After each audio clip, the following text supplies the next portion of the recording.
All right, we got Mr. Nolan Rubin. What's up, brother? Not too much, man. How you doing? Good. How are you? I'm doing well. Thanks for having me. Go ahead and bring the mic like towards, bring it to towards your chin. There you go. Better. Yeah, dude. I haven't seen you like we've been on and off for like a few years, right? Yeah, we talked about this. So we hung out in January briefly. Yeah. And then before that, it would have been like summer of 2020, I think. Dude, you were one of my first friends in LA. Yeah. No, met through the gym. I think you probably honestly initiated it. Pretty outgoing guy. Yeah, and like maybe.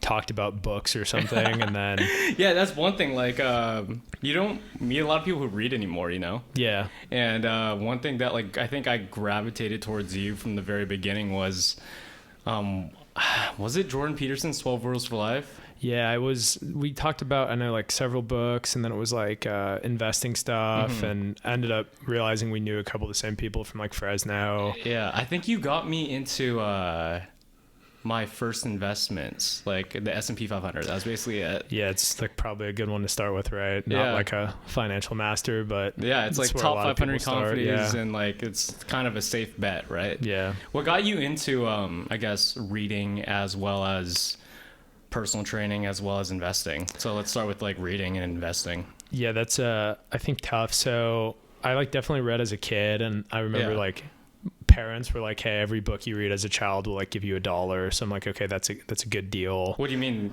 They were like, oh, your parents would give you $1? Yeah, when I was like a little kid. So then like That's smart. enjoyed reading, Yeah. like had an incentive to do it. And then definitely like stopped in like high school and college. I remember I took like, you know, the advanced like high school English classes or whatever. And we had to do like all the author studies. Like you read like 3 books from one author and make this like big end of the year presentation was like this capstone thing my high school did. And Yeah. I like spark notes to every single book. Yeah. Like just faked the whole thing. Didn't read a single book in high school. Huh. Like completely went away from it. What got you back into it then? I think it was like my junior or senior year of college. Like as I don't really know what changed or what initiated it, honestly, but I maybe just grew up a little bit and was like, hey, like I kind of want to be better at everything I'm doing. You know, like I'm responsible for like how people perceive me and like the trajectory of like what I'm going to do. So like I never thought I was going to go to grad school, didn't think grades mattered. And then like going into my senior year, like I remember I was like, hey, I'll try to read 1 book a quarter, like pretty small goal, Yeah. you know, so read 3 or 4 books a year. And the first book I ended up reading was like 7 Habits of Highly Effective People. That's a good book. Yeah, it's a great book, man. It's probably my favorite book, as cliche as that is. Do you remember like anything from that book? Because like I just remember like it was very impactful in my life. I don't really remember the exactly those 7 habits. Yeah, so the 2 ones that stick out to me are like there's the quadrant thing with time management, if you remember that. And his whole thing's basically there's like a quadrant's based off of like the urgency is one of the 2 factors, and then I want to think it's not like severity, but it's how important the task is. Yeah. And his goal is that like if you basically handle your stuff, you'll never run into an issue that's very important and very urgent because you should have like handled that earlier.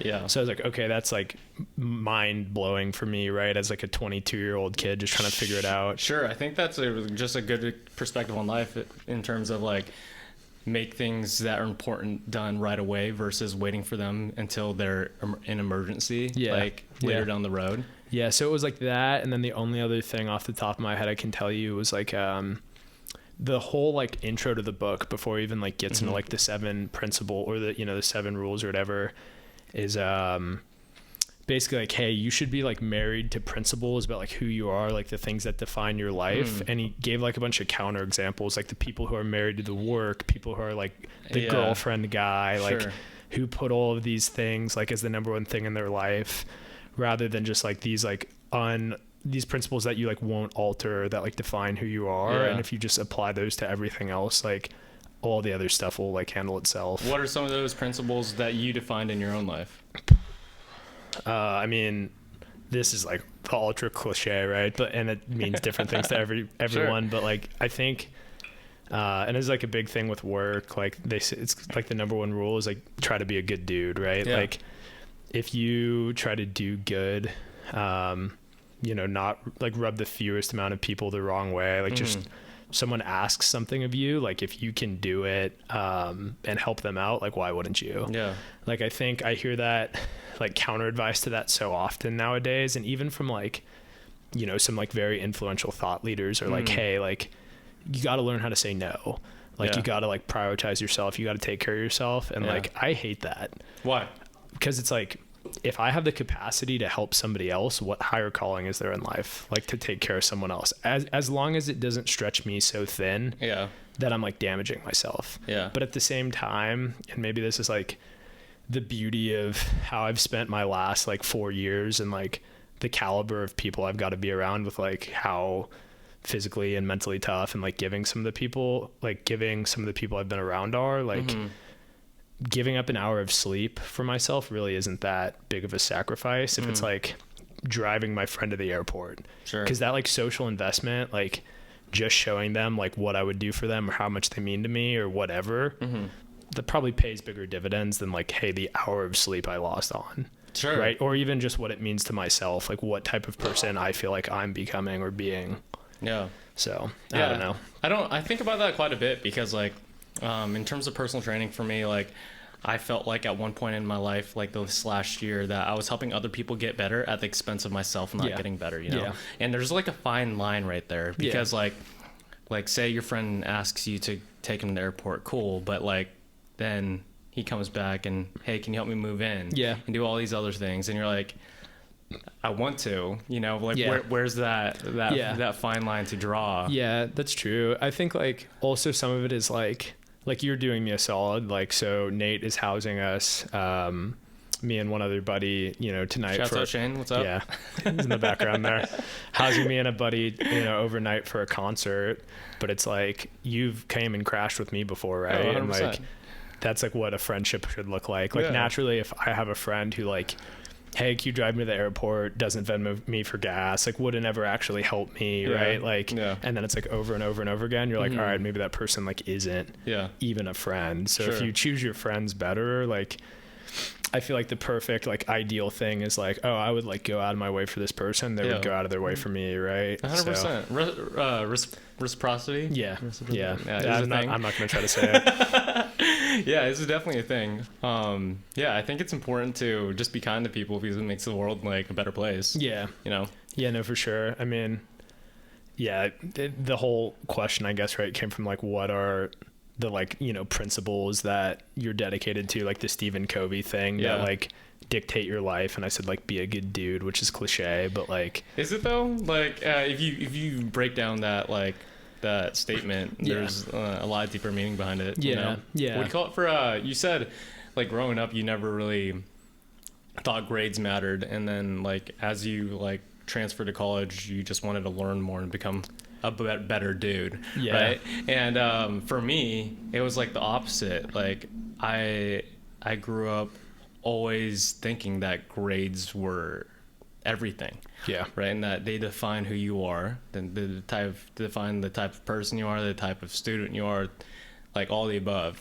And like, I realized like probably in college that having a good grade doesn't necessarily mean you understand and like learn things properly and everything like that, you know? Yeah. And like, that's why I read now, because I feel like I don't understand a lot of things in the world, and I want to have a better grasp of it and become like a better dude, I guess. Yeah, no, 100%. Like, I think it also makes you more interesting, right? And again, right? More things to talk about for sure. Yeah, like you break down, and the reason I said it's cliche, because it's like, what does being a better dude mean? It's like, well, to me, if someone was like, is like being more knowledgeable part of that like definition for you, I would have been like, not what comes to mind. But like, that's true. Like, I love, you get in a conversation, and like, if we wanted to stretch this podcast out for 6 hours, like I bet we could, because we could just be like, oh, well, when this guy said that thing in this book, and then you'd be like, oh, well, when this guy said this thing in the book, I kind of think it's like this. And it's like, like you meet people who like actually, like flirt with these ideas and like, read and like stimulate that part of like their mind and stuff, and entertain those ideas. Like, they are like more interesting people, like easier to talk to. Just like know interesting things, right? Like you read like, Outliers by Malcolm Gladwell, or like Freakonomics, like some of those books where you're just like like I frequently find myself just like, if I don't know what to talk about, I'd be like, did you know that like 75% of NHL players were born in one of 3 months in Canada? You know what I mean? Like, yeah, just like some stupid specific, like it's not 75%. I don't remember. Right. Yeah. But like, whenever I try to sell anyone on that book, they're like, wow, that's cool. You're like, yeah, you should read Outliers. Like, it's a good book. Yeah, it's funny though. Like you preach reading. I've gifted a ton of books, and a lot of people just don't read still. Yeah, man. And I mean, like, I've definitely ebbed and flowed. Like, there was a year with COVID. This is like a humble flex, right? And it's not meant to be. Like, one of my buddies was like, my goal this year is to read 52 books. And I'm like, damn, that's awesome. That's like, a lot. I'm going to try to do that. Yeah. And so I ended up doing that goal, but I was quarantined for like 9 weeks. Weren't you like in a submarine and shit too? Yeah, like a ship, right? With like no cell phone. So like I like made it past 52, like, but like I'll never do that again in my life, right? Like every other year I've gotten like 20 something, and that's not bad. Yeah. What do you think you learned about yourself during like that alone time? So Nolan's a little backstory. Nolan's a Marine. Yeah, for five more days. Yeah, and he had to go on deployments, correct? Yeah, so I went on what's called like a MEU. So a bunch of Marines embark on like a Navy ship. Yeah. Usually like would get off like every once in a while, like a port for like a weekend or something. But did it like peak COVID. Yeah. So really didn't get off the ship much.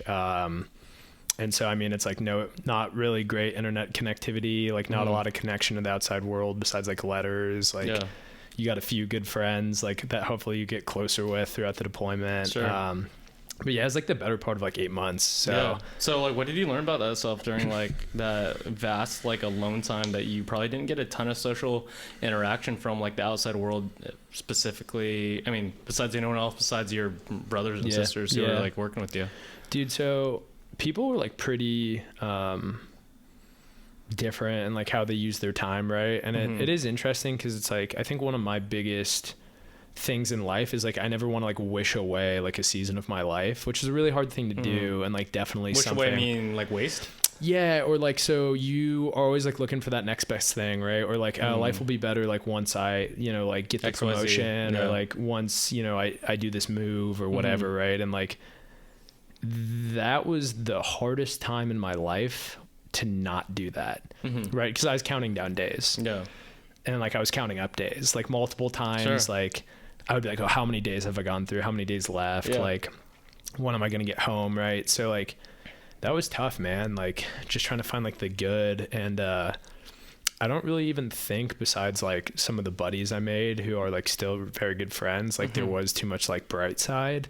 For me it was just like I went the completely other way, and I was like still a pretty like chipper dude and everything, like pretty optimistic, but I went like, hey, every hour I can spend like doing something productive on this deployment is 1 hour less that I'll have to like be productive back after. When I'm in San Diego, like getting back in late May, like gonna have a summer in California, COVID winding down because this was summer of 21. Sure.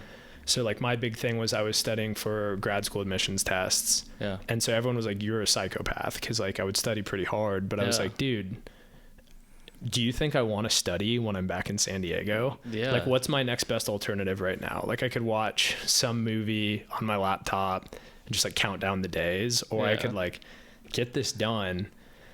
And then when I go back to San Diego, I can be like on the beach or, whatever. Enjoying the time that you have to socialize and spend with people and like all XYZ. Yeah. So for me, it was just like, like if there was lessons, it was like, it was a test and like hey, don't waste your life looking forward to the next thing. And like also like a good like discipline test of like, hey man, like if you can buckle in and, do these things now and like delay the gratification of like watching movies or just like sleeping away this deployment, like your life will be a lot better when you get back. So those were probably. Well, what did you learn about yourself though?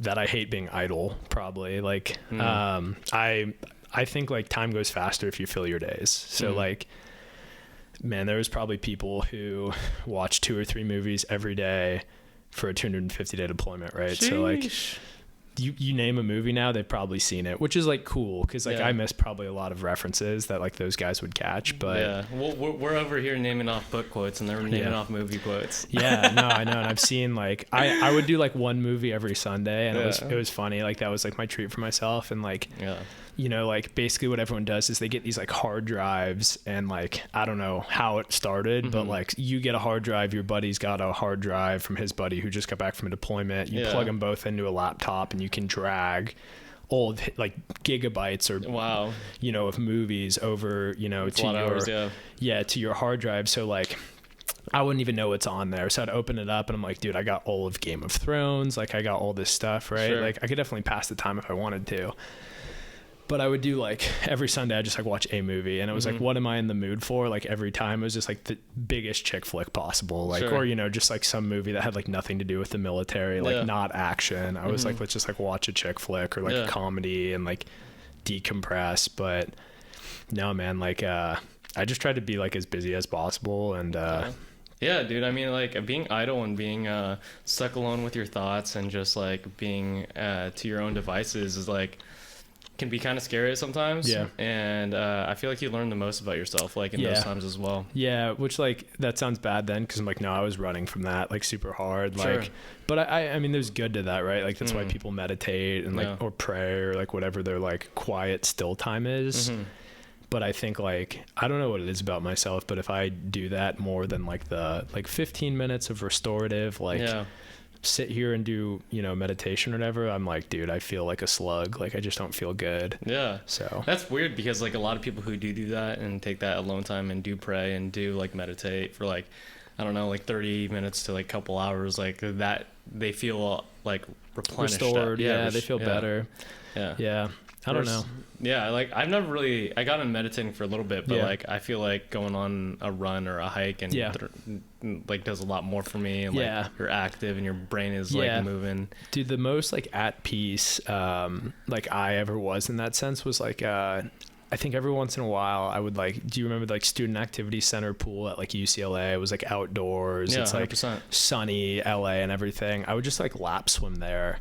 And it was like, you can't really listen to music, right? Like, because you're in the pool. Like, hey, they got headphones for that now. Yeah, now it's just crazy, man. I don't think I would get them, but I wouldn't like be like counting my laps or anything. I'm not like a swimmer, so there's no pressure for me to like get this many laps. I would just go for 30 minutes, just like checking my Apple Watch or whatever.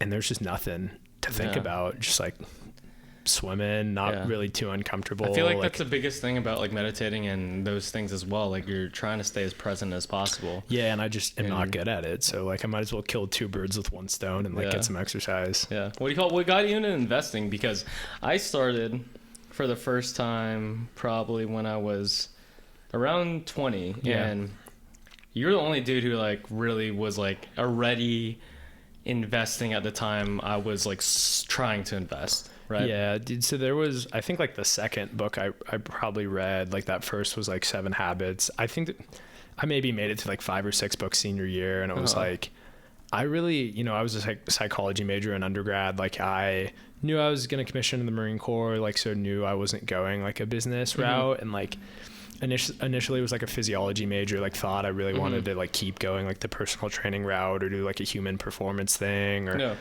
you know, physical therapy something. Ended up bailing and switching over to psych, but I was really into like the business, like finance stuff, and UCLA is kind of limited in their majors, I feel like. So there's like biz econ or econ, there's no finance, there's no like, you know, anything that would have really set me up. So maybe I would have done that if I could, because it's always been something I've been interested in. But long story short, a couple of the books I naturally gravitated towards that year were like the Millionaire Next Door, and then like one of Dave Ramsey's books, who like I didn't agree with everything, but like is good for a lot of people. Was it the book that talked about like investing in envelopes and shit? Yeah, it's like the, can we swear on this podcast? Yeah, no, that's cool. I've been trying not to, but yeah, it was like Dave Ramsey's Dave Ramsey, man. So I couldn't tell you which book.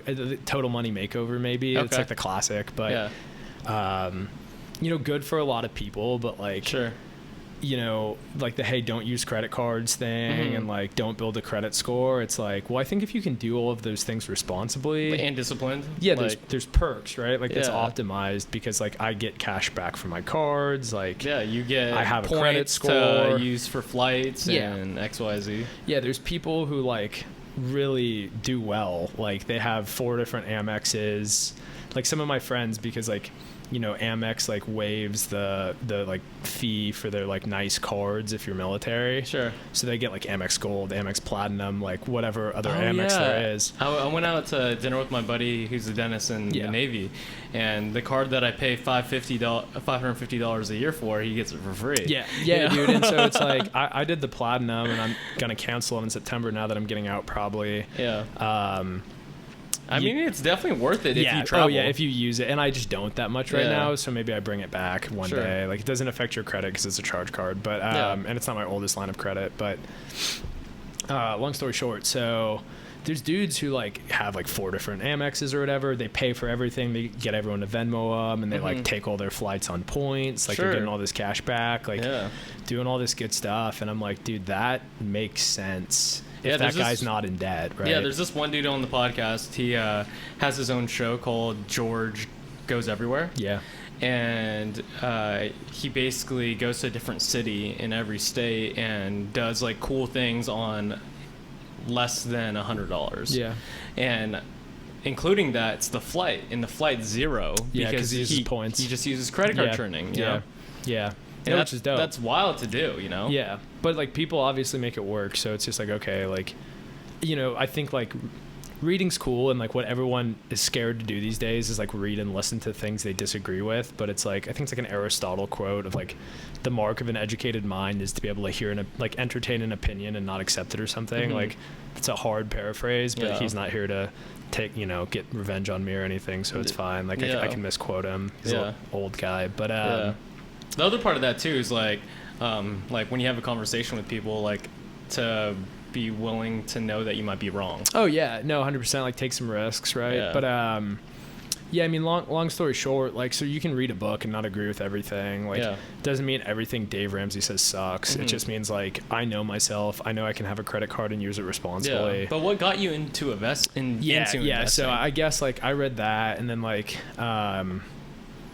dude was just like, I was working full time, so I had like some expendable income in college, and like just like had decent mentors, I guess, because like a couple of like guys were just like talking about life. Like these are like older Navy officers, Marine Corps officers who are like hard like mentors basically in like the commissioning program I did.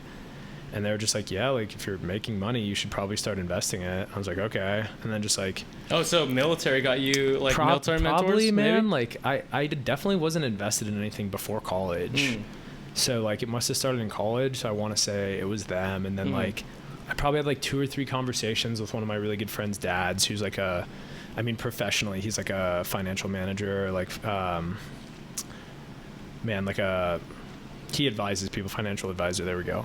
And just was like, hey, like, what do you think? And like, you know, talked about the difference between like, you know, growth versus value funds, and like actively managed versus not, and just like, hey, what would you do? Like different stuff, and like did my own research and was like, yeah, I kind of like this. Like, you know, I have some buddies who are like into it. Like they read like financial reports and like make investment decisions based off of that. They're like options trading. They're on Robinhood. Like, I'm like options trading stuff. I mean, you have to pay attention very, very in depth to those things. Yeah. Hold on, give me 1 second. Let me turn off this AC. It's annoying me.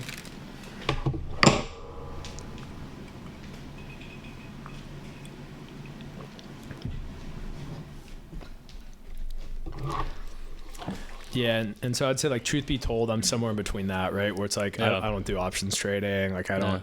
I'm not like. I feel like you're very like safe.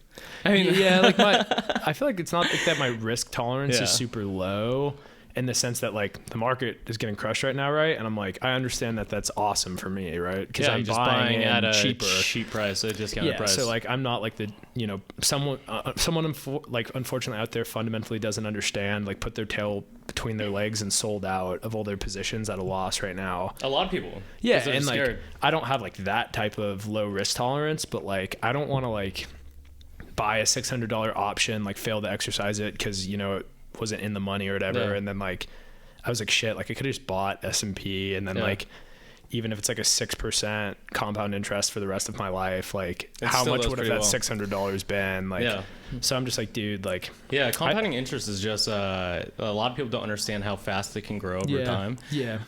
Everyone wants like the quick dollar. Yeah. You know? I just feel like my whole thing was like, I understand why some people like, dude, they do it and they're like actively trading and they're making all this money. For me, it was just like, I started young. I had a, you know, decent hourly paying job in college for a student. Yeah. And like, you know, was lucky and got the military officer gig, which like does well and got good benefits with like a TSP, like match, like 401k basically and stuff. I was like, I'm just kind of like ahead time wise.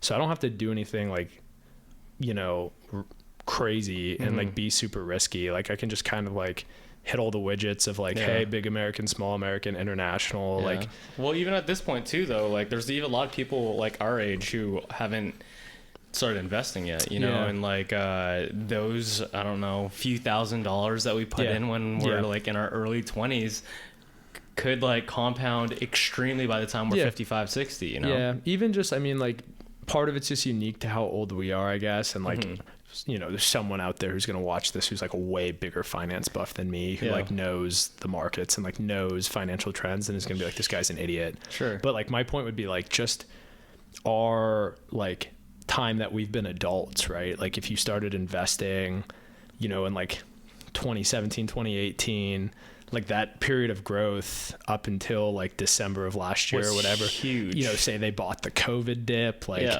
buy whatever you want in the COVID dip, right? Like it almost doubled, right? Or like maybe made 50% or something, like more than that, you know. So like if you just bought and pulled at the right time, like in just about anything, you probably made a good amount of money, right? So just like being on the sidelines completely, like putting your money in an envelope, like this conversation started, like it just feels bad. If you have any advice to like people out there who haven't invested yet, like what would you recommend, like as like where to start?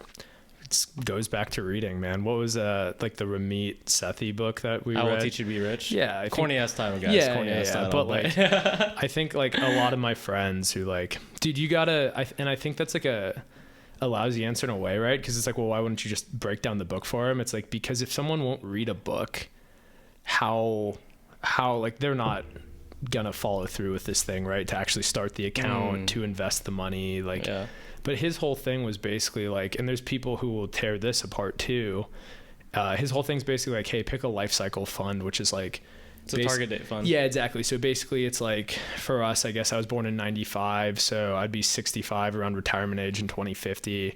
So like the fund starts very aggressive, like growth focused, and then gets more and more passive as you know, near retirement, right? So that you can preserve your nest egg and just like live off 4% of your income or off your nest egg, like do the 4% retirement rule, whatever. Basically live off the interest of like bonds or like safer, more secure investments. And so his whole thing is like, hey, you just do that. And like, you put your money in it, like 15% of your income or whatever. And like, you forget about it, right? Like it's as simple as you can make it. So I think there's like people who like want to pursue that, but I feel like they just should pursue that at a minimum. Yeah, at a minimum, right? Just like basic because it's investing. Easy. You just set it up and then you never have to look at it again. You know, and you just, hey, if you get a raise, you just put a little bit more in and like you maintain that like 15% of your gross or net income or whatever, like just doing something, right? Yeah, like, I think people think investing is so complicated when it can be like relatively easy. And the hardest part is setting up accounts. Which can be complicated at some points. I really like that book because his whole point is basically like, hey, you use human psychology against yourself. Like if you just do this automated investment, like monthly investment, or in some ways the more frequent the better. If you can buy every week as opposed to every month, the better, because you'll average out. And if you can connect your paychecks to an automated pulling out system exactly. and everything like that. And the whole point is human psychology, like, hey, you're lazy inherently and kind of a piece of shit. So like if you just set this thing up, you'll probably be too lazy to go unset it up. So 100%. Like, and it's like, yeah, dude, there's people who could literally just do that and like life cycle fund it. And like, that's all they want to do. And it's like, yes, someone is out there and is like, well, life cycle funds return 1% less on average than whatever active investing or whatever. And you're just like, dude, like, well, at least they're doing it, right? If that's all they're willing to do, you know, and then like I said, I don't do like options trading. I don't like buy and sell frequently. Like I like buy and hold like a few like big American, small American, international, like maybe do like precious metals in a REIT or something, like 5, 6, 7 funds. Like that's as small as, or that's as diverse as I want to be. Right. Like, and then you could just focus on your career and what you want to do. Yeah. And like once a year, like William Bernstein is like, the 4 pillars of investing, which is like, this dude's amazing, but he's like a neuroscientist who just like messed around and like wrote some high level finance books. Like, he's like, hey, if you can rebalance once a year, and it'll like show you why, like basically like assess where your portfolio is at in terms of like percentage of allocations, and then just like sell or buy more to make it right back to what you intended your allocations to be. I do that once a year, and it hurts my head, you know, and I have to like do math. It takes like an hour though. Yeah, exactly. Right. And I'm willing to do that. Right. But like there's people, or like my friends who are like great dudes and like, you know, really good at lots of things, but just don't want to touch it with a 10-foot stick. I'm like, dude, just buy, like, for the love of God, just open up a Roth IRA and just like max out every single year in this target fund. Yeah. And like, that's where, and then if you have more money than that, like get indexes. Get a brokerage account and start dumping into that too. Like, but yeah, man, I mean, I think that's great advice, because like a lot of people aren't going to be on their phone looking at like articles and statements and like, even like that stuff is super interesting to me, right? Like I'm going to school to go do like business, and like I think finance is amazing. Like I could maybe work in that one day. Congratulations, by the way. Thanks, man. But like no desire, right? Or even if I did, like even a time thing, man. Like I can't read enough financial documents on all these companies to be like, oh, like their quarterly earnings assessed like what they initially predicted, so like I'm definitely gonna buy. You know, like dude, it's like that, like try to track sports, like that would take up your whole life. Information overload is like a real thing in like today's era. What do you call it? So when we first met, dude, like I think I gravitated towards you, I think initially because of like your work ethic. Like I never really saw like someone like work as hard as you did from just like in school, you know, like we're waking up at like 5 a.m. to teach these like personal training classes for like staff at UCLA, you know, and you're like going out throughout your whole day doing that, like working close to 40 hours a week, full-time student, you know, investing, like tithing, all these things. Like, why do you think you were that way, or are this way still to today? Because that work ethic has like continued like to where you are now too, and it's probably got you to where the position you are now as well. Yeah, no, I appreciate that, man. But I don't know, and like I've thought about that. Like I kind of touched on it. Like I don't like to be idle. Like I just like to be doing things. Like if I'm doing nothing with someone, that's like mentally fulfilling for me, because I'm like, we are making a personal investment. Like I like this person, it's my friend, whatever.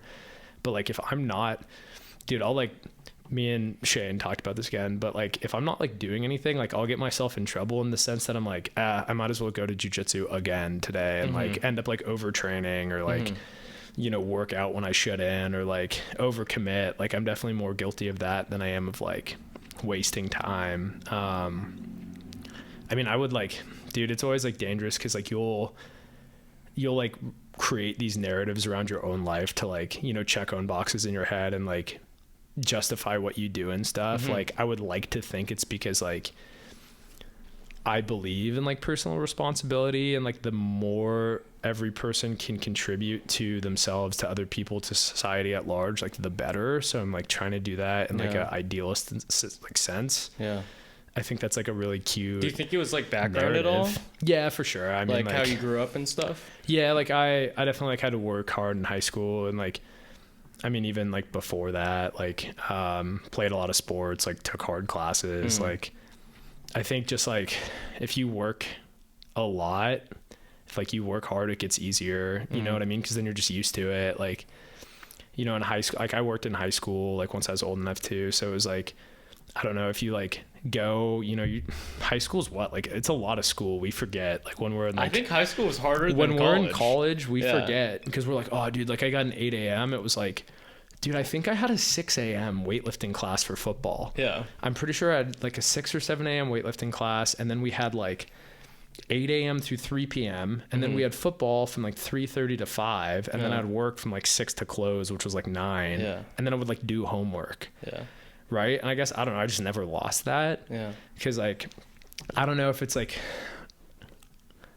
people like, and this isn't like shitting on literally everybody, like that's not the point, but like, I don't know if people just like go to college and kind of like seek out a break or like the party or whatever. And like, I got more that way, like my junior and senior year, and got like more normal, but like, thankfully that's when you met me. But like my like freshman and sophomore year, I was just like, I don't know what these people are doing, like school, like work, like, and I was still happy, dude. That's the thing. Like, it sounds miserable and like you're enslaving yourself, but like, I was stoked. I was like, yeah, dude, I have this job. I love it. You know, I'm working out. I love it. Like, I'm in class. The classes are cool. I wish I was smarter. I'm getting like C's in chemistry, but you know, I'm trying. I don't know, man. So it's just like, that kind of has just been like my thing. Like, I think if you like took everything away from me, like in a, you know, weird, generic, like made up hypothetical, and you're like, hey, Nolan, like, got to throw like grad school out the window. You can't do jiu-jitsu anymore, not allowed to weightlift, like can't read. Someone's like, well, what would you do? I'd be like, I would find a whole bunch of new shit. You know what I mean? That's like, interesting, because like, it sounds just like these are like just character traits of like who you are. And like for me, like for example, like I invest or wanted to get into investing because I was scared of not having money to because my family struggled for a little point in my life, right? I work out because it makes me feel good, but also like I don't want to be the weakest person in the room, you know? Like, I work hard because like I've seen the results of like someone who hasn't worked hard before, you know? So like I don't know if it's like, it's just interesting that it sounds like that's just who you are as a person, regardless of like the results of the whole of every single aspect of that. I think, man, like too, and like again, this is one of those things where I'm like, oh, like I don't want to just like, why do you like, you know, it's like people are like, oh, why do you like work hard? And you're like, oh, I just want to take care of other people, or like just want to be the best. And you're like, dude, shut up, like that's so like cliche. But I think truly, man, like I'm very like friend focused. Like everyone obviously likes their friends, that's why they're friends. Like, man, I love my friends, and like I admire my friends, and like I could be rolling with like, sorry, Nate, a completely average group of dudes, but I would tell you like, oh no, this guy Nate, man, like he's got his bartending gig, he's got his own bitters, he does a podcast, he's the coolest guy ever, bro. Like, thanks, man. You know what I mean? Like, and that's like me talking about all my friends, and everyone's like, are you like in love with these guys or something? And I'm like, kind of, like in a way, right? Like they're my boys, but dude, just like rolling with who I imagine we're talking about jiu-jitsu. No, sorry. Like just hanging with a group of dudes who's like, rolling, you actually mean by hanging up? Just like with a group of people, like guys and girls who are like, dude, pretty just like high achievers, and like picking, I think it's a Marcus Aurelius quote, but it's like picking out like aspects of your friends and like that you kind of admire and stuff, like, and just like adapting them to your own life. I'm not like self like hard, like I mean, I'm hard on myself, like who isn't, but like not like, oh, I suck, but like looking around at some of my friends, I'm like, dude, I kind of suck. Like I'm like as good as that guy is at jiu-jitsu, or as like hardworking as he is, like he's such a good Marine, like he's brave, he's tough, like all these things. Like I've been lucky enough to be around a really like high performing, capable group of people, and I'm like, dude, if I can just emulate like 70% of this guy's quality X, quality Y, and then this guy's quality Z, like I'm gonna be all right, you know what I mean? So I think that's important, because we were just talking about this before the podcast, that sometimes you don't feel like you're in the right place because all the people who are surrounded by you are at a point or at a place where, or experience that you don't have or have accomplished or whatever, but like just you being in that room means like you deserve to be there, you know? And that like these friends, like they're your friends because you're the type of quality of friend that they would want to have as well. You know? 100%. So it's like, I don't know, I think like, you know, a question I always like ask people small talk if like I'm actually like getting into it with them is like, oh, what's your favorite quality and least favorite quality about yourself? Like your character, not like, I hate my eyes, they're too far apart. Like something deeper than that. Well, what is that to you? What's that answer to you? We'll come back to that. But I guess like to wrap up this thought, right? Like, I guess one thing I like is like I don't get bitter like looking at my friends like when they're successful, like like truly, and everyone's like, no, I really am happy for them, and like you can tell when people aren't. Yeah, truly. Like I have buddies who are like, you know, doing things in, you know, the Marines or that I wish I could do, you know, in another life, or like gonna go to better schools than I am, or like better at jiu-jitsu or like more successful or whatever, and I'm like, dude, that's sick. Like I should try to like chase that guy, like not even in like a like competitive way, because I think like the hyper competitive guy sucks too in a way, but like just like, oh, like I'm lucky enough to be this dude's friend, like I should try to make him feel like he's lucky to be my friend. Like he's succeeding, like I should try hard too, right? Like why waste like life and not be everything I can be? So like, yeah, man, like I think truly, like, to put it back on like just other people and like being around the people I have been, like I just have been around an awesome group, and like I've truly worked hard to like try to be more like, you know, my friends, and like you know, I've probably fell short in a lot of ways, but even if you like, you know, do pretty good, it's like, okay, you did pretty good. I mean, like on the other hand of that too, like you probably like overshot too, and like they probably felt the same way about you. Oh yeah, like there's some like jiu-jitsu is funny because it's like I lived, like you visited all my roommates, who if any of them listen to this it'll be funny, but like previously lived in a house with like 5 guys, and like they were just like all physical studs, like all Marine officers, and like I'm telling you guys, so I went to go visit their house in San Diego at the time, and like everyone's like below probably 6-7% body fat, except for me, besides Nolan, and they're working out 2-3 times a day. They're tracking every single fucking meal. They are like learning how to cut their own hair on YouTube because they're disciplined in like almost every single aspect of life, like finances, physicality, all this. And it was truly inspiring because like I thought like I was fit. And I thought I was disciplined, and like I am, but there's like levels. They always are. There's levels to those qualities in life, you know. And it was cool to see that, like, oh, you're not like the badass guy that you thought you were to a certain extent. Like there are other people out there who are killing it in a different way.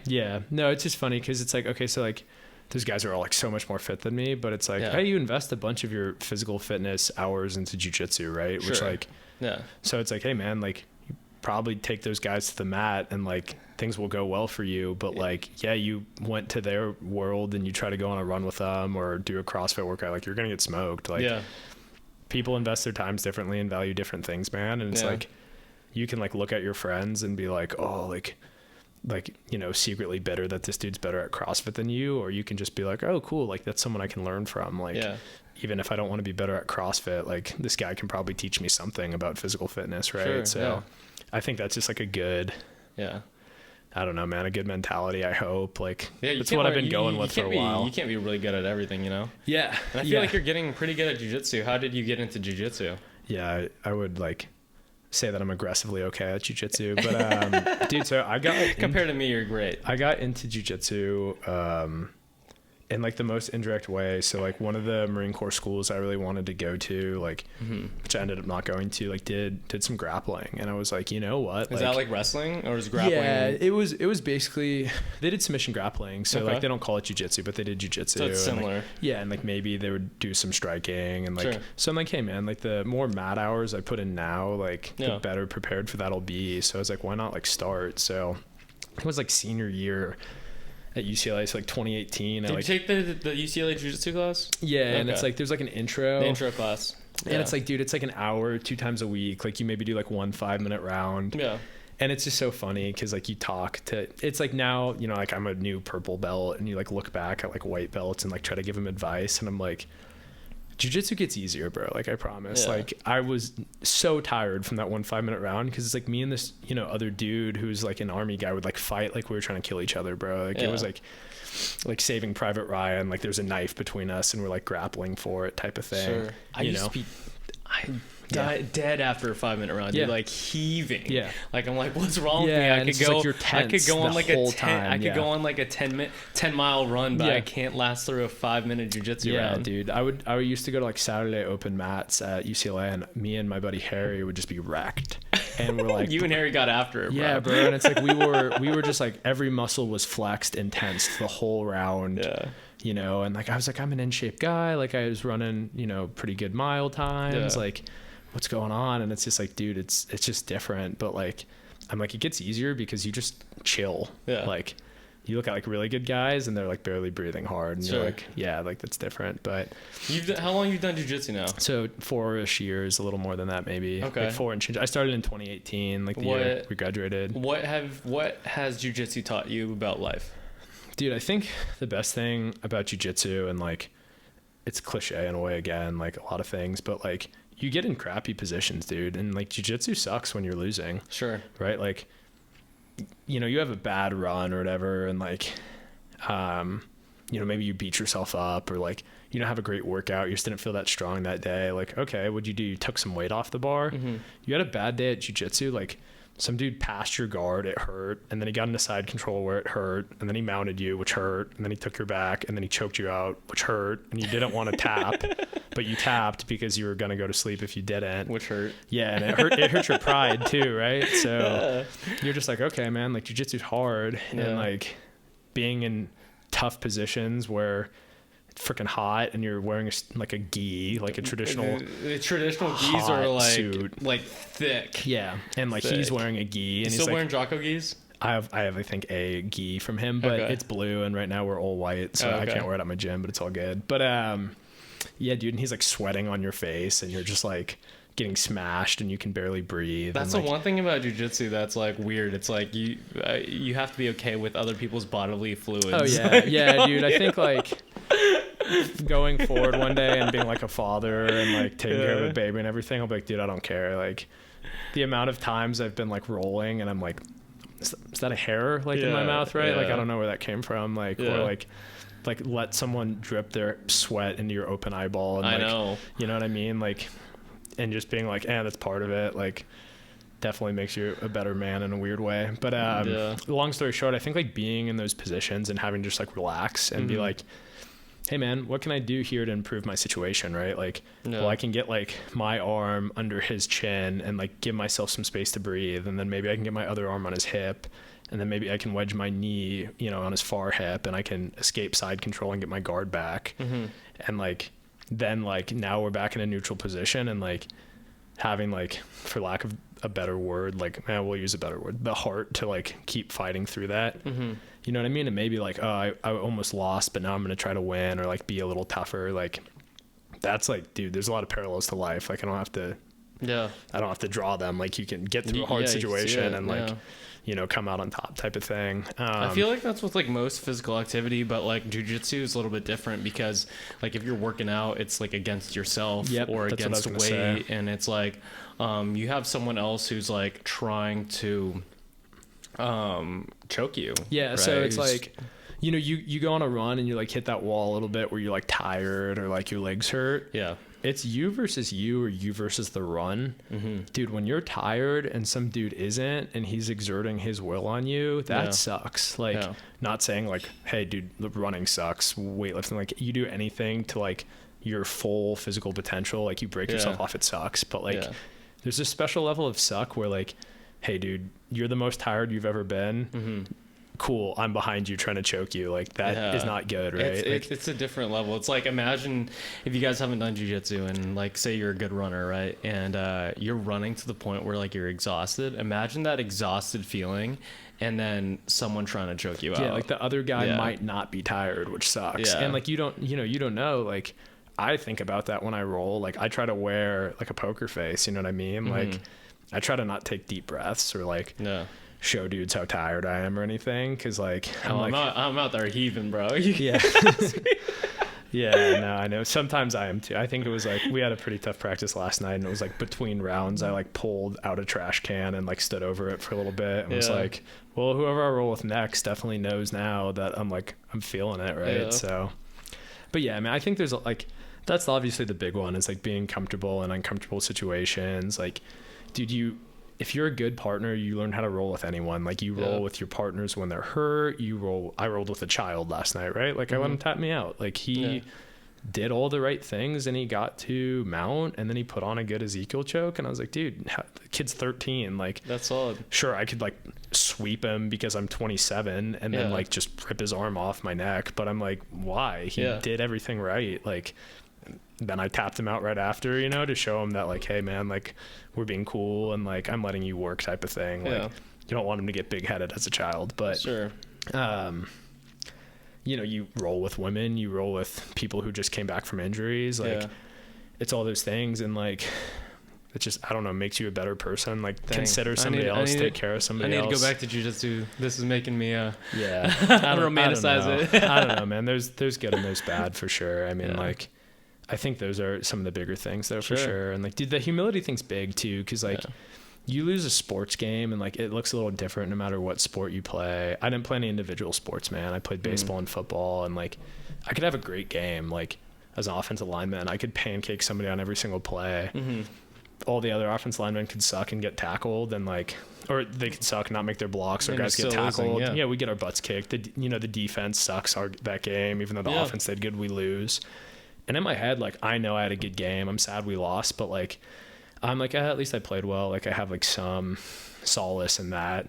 Jiu-jitsu, it's like, bro, there's nowhere to hide. Like, that guy beat me today. Like, sometimes people beat you. Sometimes you have bad practices. Like, you can either stay up late at night and think about it, or you can just like come back the next day and try again. Get better, like, like Shane and I go back and forth, man. And like, Shane's good. Shane trains hard. I'm never like up late at night, like, oh man, Shane beat me today. Like, it's like, dude, it happens. It happens in life too. I feel like that's some like sort of growth, because like when I knew you 3 years ago, I feel like you would think about that loss a little bit more. Yeah, for sure. I mean, like, everyone grows up, dude. Like, I don't know about that, but maybe not. Right? You, in a perfect world, like, in a perfect world. I mean, like 27, you look back to like, God, like, if I could like reread some of the things I said or did at like 22, I'd kick my own ass. I'd be like, dude, like, thought, you're so mature and you had so much perspective. And like, I'm sure like if 30-year-old me or 32-year-old me ever listens to this podcast, I'd be like, what an idiot. Like, and that's just how it goes. But like, yeah, dude, like, I mean, I'd like to think I'm 3 years older and wiser, and like, not competitive, like, can be happy for other people when they succeed. Like, take your lumps and like get back up and try again the next day. Like, sure. Did you always want to be a Marine? Dude, so I knew I wanted to do something in the military. Like, from like what age? Early, like 5, 6. Really? Yeah. Like, what do you think sparked that interest? Dude, so my mom was like a super altruistic person with her career. Like, so it looked very different. But she like was like working, like coordinating volunteer stuff, like always working for nonprofits, like helping like mentally ill and like developmentally disabled people. Like, so she like brought me into all that, like, her whole thing, she always joked, she's like voluntelling me instead of like volunteering to like help, with her like projects and stuff. And like, I was just, helping people's a good thing to do. And then like, you grow into that, and like being a boy and like American media, it's like, what's like the coolest thing? Like, who's the toughest guy? Like, what's like the ideal of service? It's like going and like being like a Navy SEAL, and like, just being like the tough, cool guy who like shoots guns and like protects other people. And so like modern day superhero type of deal? Dude. And so in like high school, I was like, oh man, like, maybe I'll be like a firefighter or a police officer, or I'll go military. And I just like talked to a few people in each, and then like, found out about like the Naval Academy and ROTC, and was like, oh, like that's a good deal, like pay for college. Like, sure. So really wanted to go to the Naval Academy and play football. Actually ended up hurting my knee, and like Naval Academy didn't work out, which like, nothing against it. A lot of my buddies went there, but like kind of thankful I went to like civilian college. Cause dude, like met so many good people, had a blast. UCLA is obviously a great place to be. And then, yeah, dude, just ended up going the Marine Corps route. But, I think I could have gone like any of those ways, right? Like a lot of my buddies are firefighters or medical, like first providers type thing. Like, but I think it just like had to be something for me where I felt like, like every job provides service in some way, right? Like bartending is providing a service. Like every job is providing a good or service. Like that's what economics is built off of. But like in like the classical sense of like serving, I was like, oh, like I need to at least do a few years of like, dude, it could have been anything, like Teach for America or like, you know, firefighting police officer. But I was like, something like I need to go do something like that for a few years, or else I would have just felt invalidated for some reason. That's okay. So obviously you didn't have those thoughts as like a 5-year-old. Yeah, right? No, maybe I did though. Oh, you think? No, I'm just different. No, I don't think I was there mentally, but yeah, I think because like, obviously I think they probably just, like, matured over time. Yeah, I recognize there's like a goodness to that, like an undeniable. Like, and someone will tell you why it's not a good thing, because like, you know, peace signs. But you know, I was like, oh, the military's good, police is good, fire is good, like. You know, take care of people, protect communities. Like, I think America's a good country. Like, Constitution's a good thing. Like, you're serving the Constitution as a part of the military and like protecting the ideals of this country, which I believe in. Like, so I was like, it's a good What's thing your to do. perspective on that right now too? Because there's a lot of controversy over the last couple of years with like obviously like military, police force, all those things, and like I personally like know like military. I personally know police officers who are like a very like kind, very supportive, very good people who like want to serve their country properly, you know. And like obviously there's like a couple bad eggs that like are portrayed on media that are not like allowing people to see some military or police officers in a negative light, you know. And it kind of sucks. I'll comment on like the military, because it's like that's what I know, right? But it's like so many people, man, will like tie it to an ideology, and it's like it's easiest to usually tie it to the conservative perspective, just because like I'm sure a majority of the military is conservative and like kind of like conservative patriotic American values or whatever. But like, dude, we really like serve the Constitution, and like the military is there. Like the military has civilian leaders, and we obviously don't choose them. So it's like I like signed up to do the ROTC thing, which was like paid for my school, you know. So like that is when I was like bound. Can you just define ROTC real quick? Yeah, so it was like there's like the high school like JROTC that everyone knows and like gives a hard time, and then there's like in college like it's like reserve officer training course. So basically they pay for your school, but you have like a time commitment back to the military. So it's like you're not in the military yet, and you like run around campus in a uniform, and everyone's kind of like confused at what you are, and you're kind of confused at what you are. And like it's an interesting time to be alive. But basically like, hey, like you are receiving some academic benefits from the military, so you have agreed to serve once you graduate. So like I made that initial commitment in 2013. Just Barack Obama was the president, right? But then when I actually commissioned in 2018, like Donald Trump, you know, soon after, right, was president. So it's, or no, 2018 I think was actually when he got elected.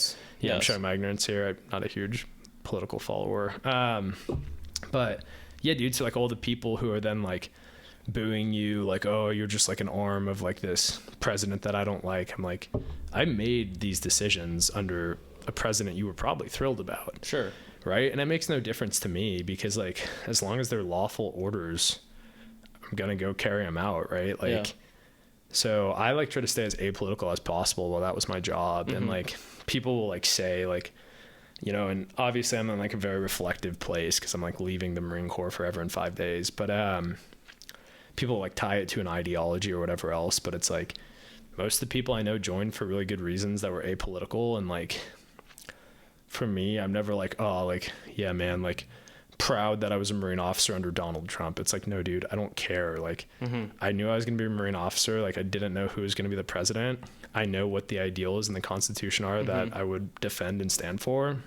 And like, I'm more just like, oh, like I had great experiences. There was a ton of personal benefit for me. And like the people I met and worked with were incredible. You know what I mean? also think like a lot of people don't understand like how lucky they are to like live in this country, because like we have the biggest reason why they have the freedoms to speak so poorly about like these subjects is because we have a strong military force that allows us to do so. You're not having like what's it called, a draft where like we don't have military, so we're going to take you from your family and fight for this country, you know? Yeah, it's just different, man. I mean, like, obviously it's an unpopular time right now in the country, and like, I don't want to get into it too much, but I think it's just like different perspectives, right? Like, a lot of people are, you know, so well traveled and everything, and like did study abroad, and they're like, I went to this country, or like love to point at the Nordic countries and be like, oh, like equality over there, and like, you know, they're able to do things different because of the size of their population or the amount of taxes they pay or whatever, and like universal healthcare and like a lot of really great things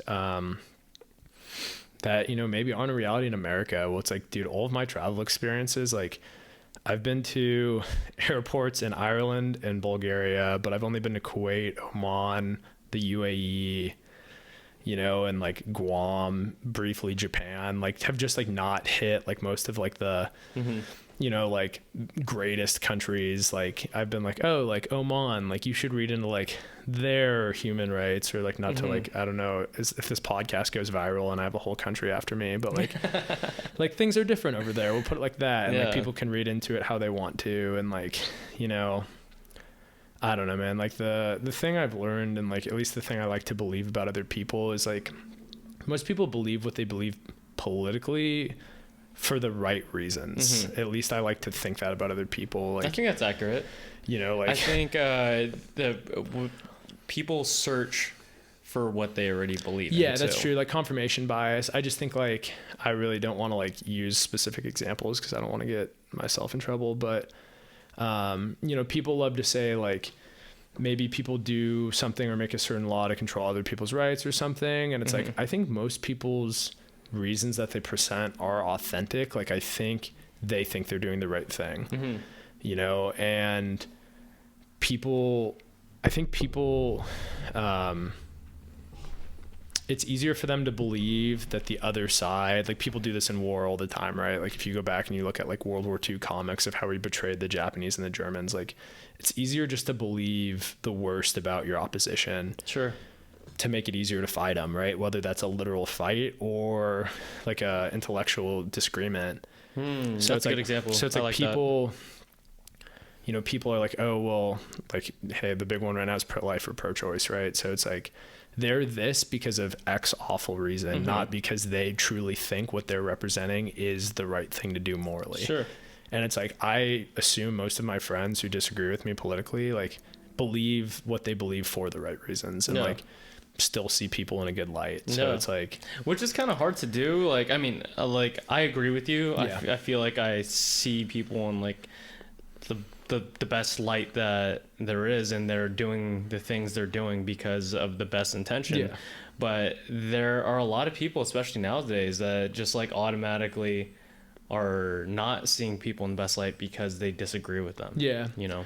I think like, so C.S. Lewis, right, who wrote like the Chronicles of Narnia and like a lot of other books too. Like if you're, you know, like Mere Christianity and like a lot of like the actual like Christian literature. But there's a quote, and I'll butcher this one too, but it's like basically he just says it's a good thing to believe all the good you can about other people. It's from the book Mere Christianity. And like, yeah, dude, like I think if you make, you know, obviously you don't want to be like gullible and get taken advantage of, but like making as many positive assumptions as you can about other people and their intentions, like without doing damage to yourself, like probably makes you a much more pleasant person to like have these discussions with, and like try to understand other people's viewpoints, because like you're not looking to have like a gotcha moment. Like you're not trying to prove somebody wrong. Like if anything, you're trying to understand why they believe what they believe. And like, if you're believing that it's for the right reasons, like maybe that's a good thing to, you know. Sure. Like, what do you call it? Were you ever afraid to go in the military? Because like I try to put my place in like your shoes, or someone who goes into the military, and there's like a slight chance that you go to war, or there is a chance that you go to war, and with that chance there's a chance that you fight, and there's a chance that you die, you know, for your country, and like whatever, and the potential of like living a long like healthy life and doing what you want to do is like, obviously you're gonna end in 5 days. There's a high percentage that you get through it. You know? Like if I get called back, we're all getting called back type of thing. Like, you dude, know, that's a tough question, man. I mean, like,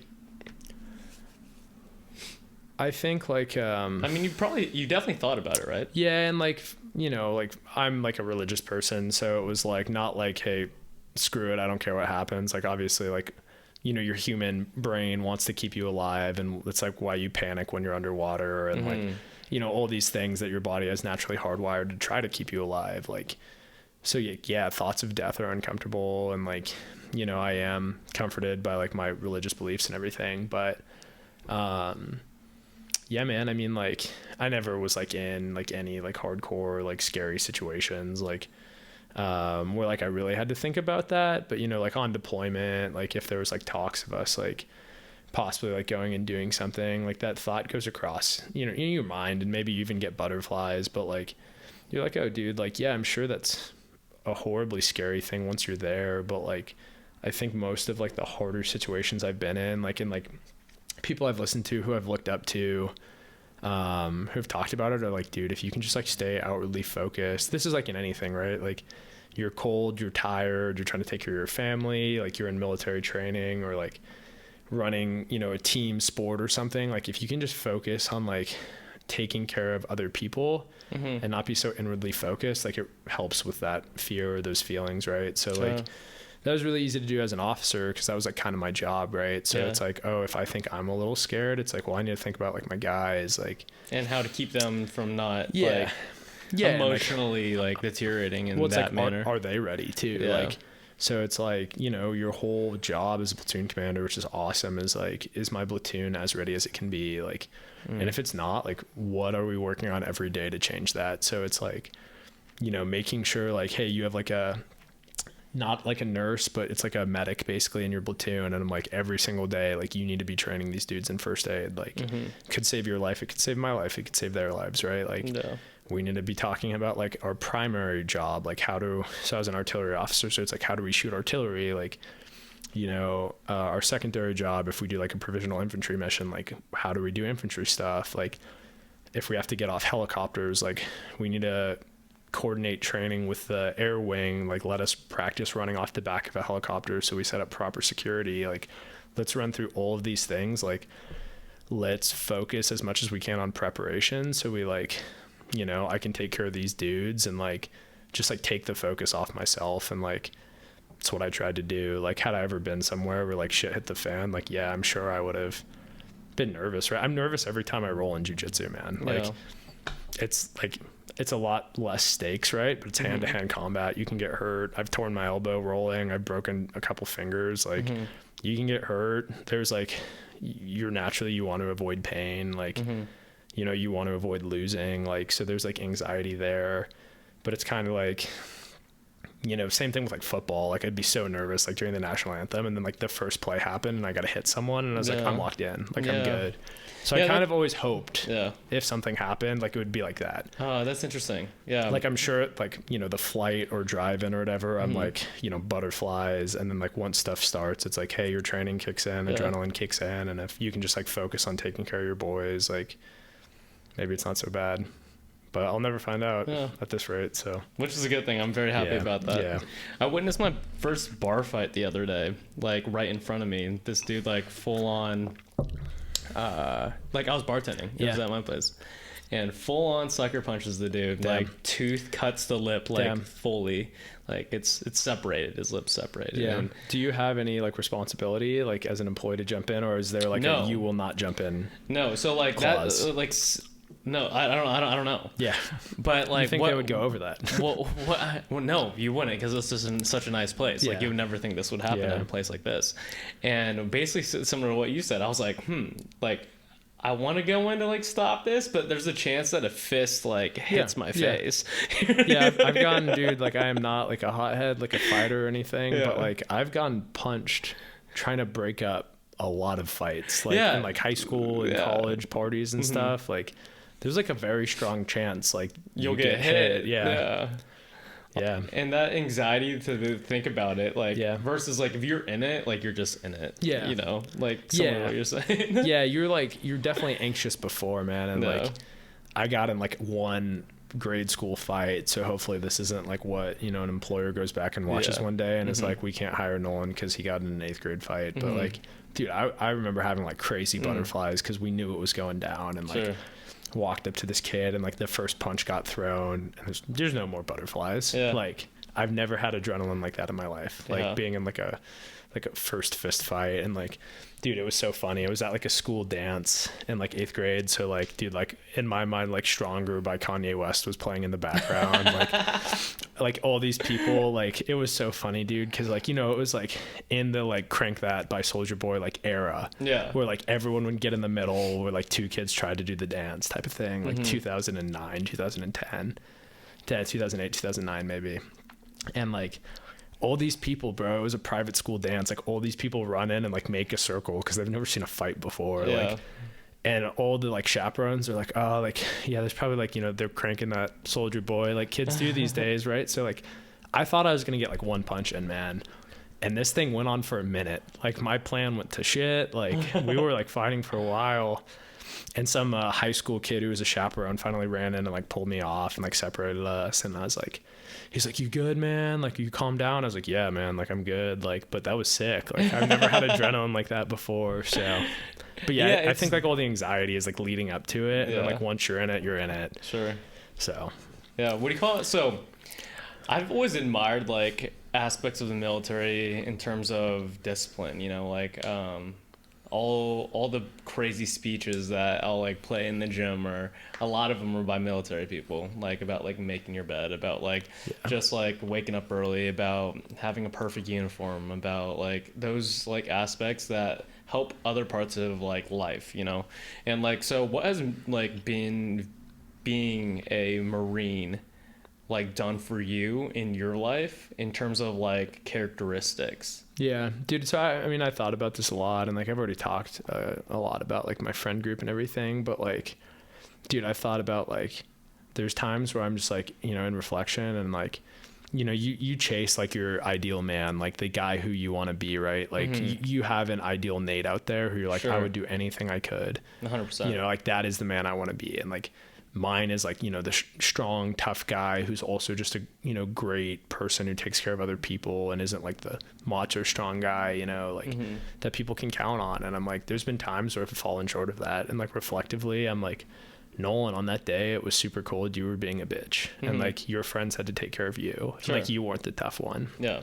And then there's been like days since then where I'm like, oh, dude, like you grew. Like you were in the cold. You didn't complain about it. Like, you thought about other people, like you grew and you took care of others. Like I always had someone to chase. Like some of my friends are military friends. You're talking about like just military in general. You know, and there's so many guys who are just like incredible people, and like girls too. Cause again, like I've seen women Marines, like female Marines, just do some badass stuff, dude. Like, but you know, I always had someone to chase where it was like, oh man, like he is that tough. Like he is fearless. Like he is that guy. And I'm like, Nolan, you gotta like try every day a little bit harder to be more and more like that. And, but anyway, yeah, so there's a ton of civilians, like I was saying, like, you know, in any other job who are like that. I just don't see it. Right. Because like, I don't know, maybe he's a beast in the gym or like whatever, but the hardest thing he's doing is 5 sets of 5 bench press. And like, I'm going to look at that dude and I'm just going to be like, he's strong. Like, that's cool. Like being strong is dope. Like he benches a lot. Yeah. But like, I'm like, okay, like let's, you know, and like so many of my friends could look at me and then be like, oh, Nolan's like frame of reference, like the hardest thing he's done in the military now is pretty soft. Like he's never, you know, I have some of my, dude, like 3 of my best friends are like various special forces and have done all these cool, badass things. Like, and I'm just like, yeah, man, like they talk, you know, about their experience. I talk about my experiences, and like, I don't hold water, you know, compared to what they've done. Like, so it's like, it's all frame of reference, but like, you know, I think about, anyway, like the, you know, the civilian guy who I like look at and he's just like benching 5 sets of 5 and he's super strong and maybe he's really disciplined and I'm like, that's dope. But like, oh, like put him in the cold or like put him in my worst day in the Marine Corps. And like, that's revealing, right? Like, it's not just a little adversity at the gym. It's like, oh no, you're out here. It's 13 degrees. You're wet and we're not going home for 5 days and 5 nights. And like, you're tired. Someone's got to carry this weight. Who's it going to be type of thing. Yeah. And so I think like in a lot of ways, like there's dudes are out there everywhere and like, again, females too, but like, you just don't see it. Like you just never got that lens to reveal it. If you don't do some like really hard stuff, man. And like the military will just like probably have been like the best opportunity to like see those characteristics in other people and get to know myself that I'll have, man. Cause it's like, okay, like if I go to business school and maybe even if like I don't want to, but if I went to, you know, investment banking or some like crazy like break off industry where we work 100 hours, I can be like, oh, like that guy never complains. Like that guy's a hard worker. That guy's tough. But it's just like the hardest hard there, I feel like just won't quite be the same, you know, and as physically like revealing as like some of the stuff I gotta like watch my friends go through in the military. Yeah. Like an East Coast winter. Is there any like specific structure of the military that's like help define those characteristics? Because what you're talking about is like hardships that you've done and you've observed people who haven't done as many hardships as you, a civilian, or like people in special forces, right? And you're kind of like there's like the spectrum. Yeah, but like the hardest thing that anyone's done is the hardest thing that they've done, right? So it's just hard to them, you know? And so, everyone's different too, and that's the other thing is like for someone, like the hardest thing, man, is just like getting out of bed and going to work because of the hand they were dealt, and you're like, you should clap for that person too, and like not just sit around and call them a sissy, but like acknowledge human difference, right? But like, it looks different, and I think it's okay to like chase your friends who are like, you know, better than you at those things. But like, is there any like specific thing that the military structure, besides like having really dope, strong, like awesome friends to help you grow, like that, like just military structure?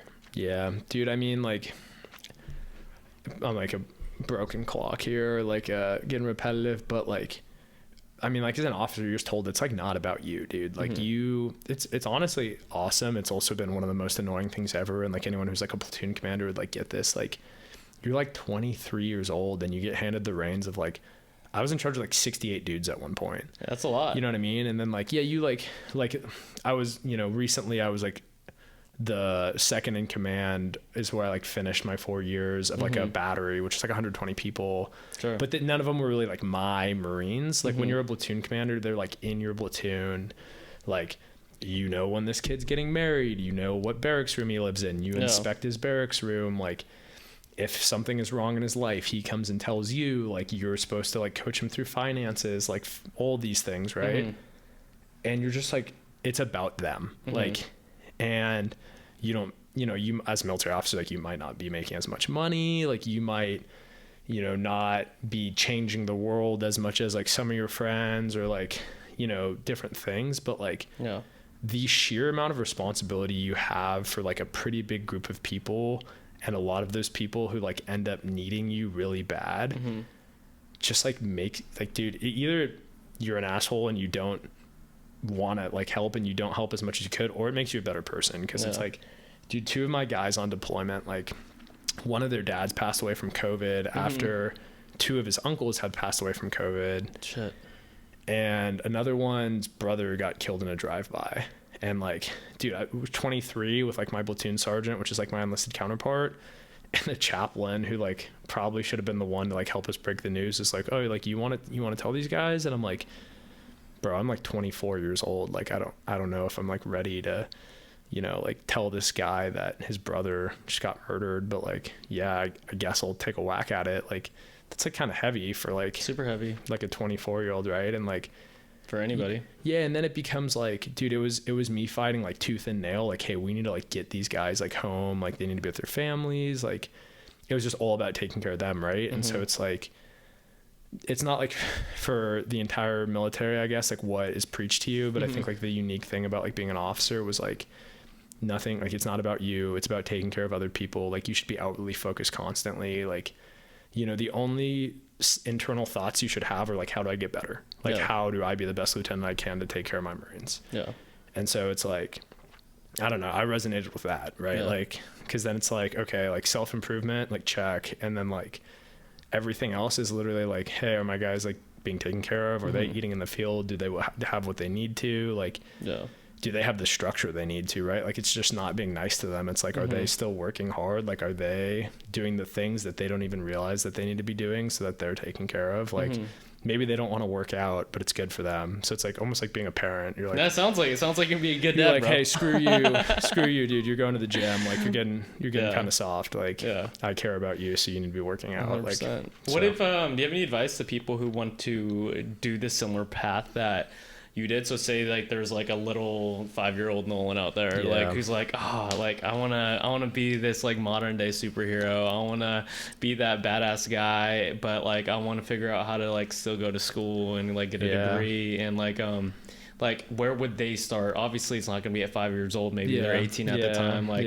maybe 7. Where do they start? Dude, I think like, I mean, because again, like dude, like shortfalls of me, right? Like I'm sure even the toughest dude in the military, right, is like, oh, I want to get tougher, I want to get stronger, I want to be better, right? Like, so it's like, start doing hard things now, like play sports, like work out, like all that stuff. But I think this goes for everything, not just the military, right? Like I found this out applying to grad school, like found this out just about everything. Like you just got to talk to people who have been there and done that and like get advice, dude. Because it's like the military is like not a super simple organization. Like it's big, it's bureaucratic, and there's not just like good answers online lots of times. Like, you know, like recruiting is really good in the Marines and everything. Like our commercials rock, our uniforms are awesome, but like there might be a job in the Army that's better suited for you. Yeah. But like some kid will just walk down to the recruiting and like, God, the Marine Corps would be upset for me saying that. But like, you know, it's like, I'll just walk down the recruiting station and like join the Marine Corps because like the commercial was dope. And it's like, dude, but if you would have maybe like talked to like this dude in the Army, I mean, like, so everyone always wants to talk about like their thing, right? Like what they did, like people are happy to share information about themselves. So it's like, hit that guy up, like see if he liked his job in the military, like ask him what he did to prepare, like what he would do differently. So like talk to each branch, decide what's like right for you type of deal. Yeah, man. Like, cause if you want to serve, there's probably like a best fit for you. You know what I mean? And like, there's not a guarantee you'll get the specific job you want, at least in my experience. Like, so it's like, I don't know, there's probably a way to like maximize your chances with that one. And just like, that's everything, right? Like before you take a job, you should probably talk to people who work there and get a feel for the company culture. Like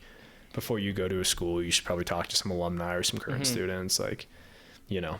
100%. Heck yeah, dude. That might be bad advice, or like lame advice, like not what you're looking for. It sounds great advice, bro. Alrighty, dude, it was nice seeing you. Yeah, man. And I look forward to visiting you in Austin, right? Absolutely, yeah. All right, thanks for coming on, bro. Dude, thanks for having me. All right, everybody, Nolan Rubin. Bye. Thanks, Shane. Was that fun? Yeah, dude, that was good.